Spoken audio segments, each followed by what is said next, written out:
Hello, welcome back to the We Are City channel, and there's something a bit different on the channel here again today, not FIFA content. Today it is a combined 11 between Man City and Liverpool. Of course, Man City and Liverpool face up very, very soon, don't they, in Premier League action, and it could be a title decider between the two sides. Going to be a massive game, and then only a few days later, City will face Liverpool in the FA Cup. So I decided to do an unbiased combined 11. So I'm not going to, as a City fan, put all City players in there and discount Liverpool players, and I'm not going to do as a Liverpool fan possibly would and discount every City player and be very biased with players. I'm going to be as unbiased as possible, and this is going to be my unbiased Manchester City versus Liverpool combined 11. You guys watch this video and let us know down in the comments below what is your combined 11, and also join our We Are City membership club. Why not give it a go? You can join the club and see all these videos daily. So let's start with the goalkeeper. So the goalkeeper position, I had two options. It's easy, isn't it? It's between Allison or Edison. Now, Allison is not as good on the ball as Edison, and that is a big factor.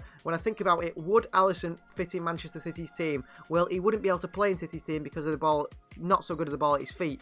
As good as Edison anyway. He does make quite a few mistakes playing out from the back, whereas Edison would fit in Liverpool's team, so you think Edison would be the man to choose. But I think just because Allison, when I've seen him play so many times now, he pulls out some incredibly good saves in incredibly big moments, more so than I believe Edison. So the goalkeeper I'm going to go up for is Allison. So Liverpool goalkeeper Allison starts in net. Edison would be on the bench, of course, second choice, but I do think Allison, in my combined 11, Allison will start. He's the better goalkeeper all round, I think, just because of the crucial saves he pulls out. Now we'll go to the right back position, and it is between two players again. This time it is between Kyle Walker and Trent Alexander-Arnold. Now, defensively, Kyle Walker walks absolutely all over Trent Alexander-Arnold, but Trent Alexander-Arnold is, to me, a very, very special talent. Just has this ability on the ball that you saw Kevin De Bruyne play in the passes he does, and he does it maybe 5 or 6 times a game. He's absolutely incredible, and I think that outweighs his defensive problems. So even a City fan has to agree with this.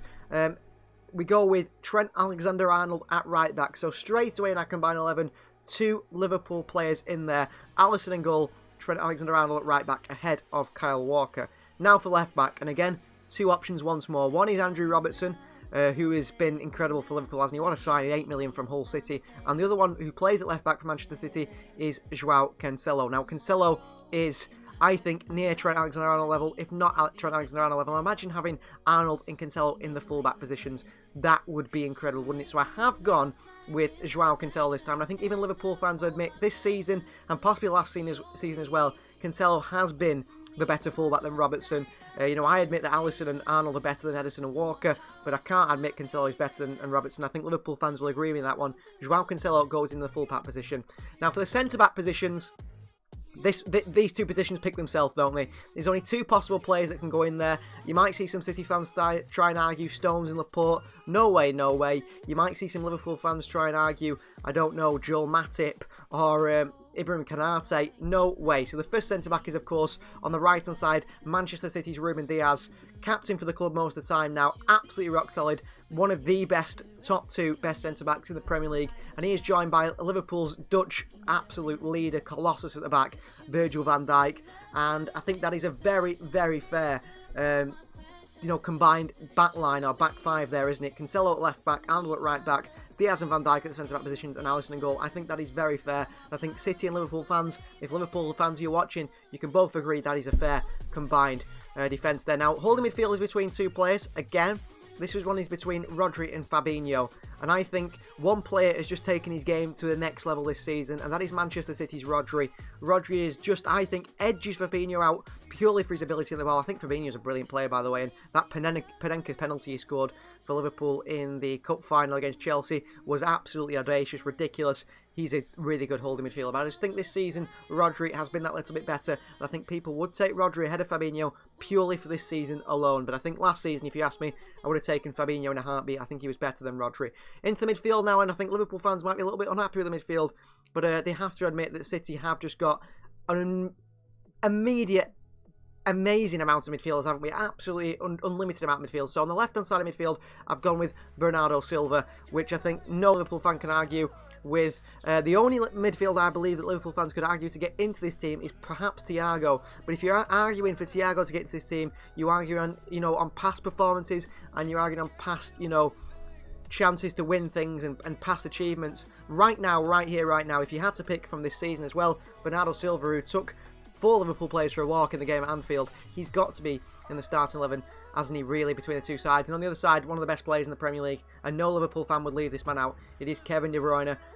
He's got to be in there, and I think all Liverpool fans know Kevin De Bruyne has to be in there. So we see an all Manchester City midfield at this time, all Man City midfield, which I think is fair. I think Liverpool know they've got a midfield that isn't technically gifted, isn't world class, all hard workers, all put a shift into the team, whereas City's is much more, much more complementary to each other in the style of technical ability. And I mean, De Bruyne is world class, Bernardo Silva is world class, and Rodri is getting there. I think that is a fair midfield. As for the front line, this is going to be obviously filled by mostly Liverpool players. On the left hand side, it's got to be Sadio Mane. He's better than Sterling. Sterling could have been in there. But I went with Sadio Mane. Phil Foden could have also been mentioned in that position. In any of these front three positions, Foden, Sterling could be mentioned there. Mane, Diogo Jota. There's a few players that could have been put in there, but I think the 3 I've picked are the 3 that have been amazing for both clubs this season. So Sadio Mane, we all know his ability. He had a poor season last year, but back to his best really this season with goals scored. On the right-hand side, I've had to go with a City player. It's Riyad Mahrez, our top goal scorer this season. The best season he's ever had in his career. He has been absolutely incredible. And Riyad Mahrez has to fit in this side. Honestly, this front 3 is dangerous and scary. And because we know he's going to go at striker again. I said Foden, Jota could have been mentioned. I wouldn't think Firmino was involved at all. Foden and Jota possibly, but it's got to be Mo Salah at the striker position. I think him and Kevin De Bruyne are the 2 best players in the Premier League by a country mile. Mo Salah, he's already broken the Premier League goal scoring record once. Absolutely incredible player. And just imagine how many goals Salah would score in this Manchester City side. You know, if you played up front for City, the chances City can rate, he's absolutely lethal. And I think forward-wise, Liverpool a lot better than Manchester City, but defensively and midfield-wise, I think City are better, and they complement each other well. So you can see there from that team, there is 6 Manchester City players in there, and there is 5 Liverpool players. So City just slightly edge it, but you could argue between Rodri and Fabinho, possibly. That's the only position I believe you could argue that you could get a player in there. But other than that, that is my Man City versus Liverpool combined 11. Let me know in the comments down below, who would you put in the combined 11? If you agree, if you don't, is there any change you'd make? Also, predictions for Manchester City versus Liverpool in the Premier League and Manchester City versus Liverpool in the FA Cup semi-final. 2 massive games, 2 exciting games. Thank you very much for watching. Please like the video if you haven't already. Subscribe to the channel if you're new. Join our We Are City membership club for all access to these videos early. And we'll see you guys next time.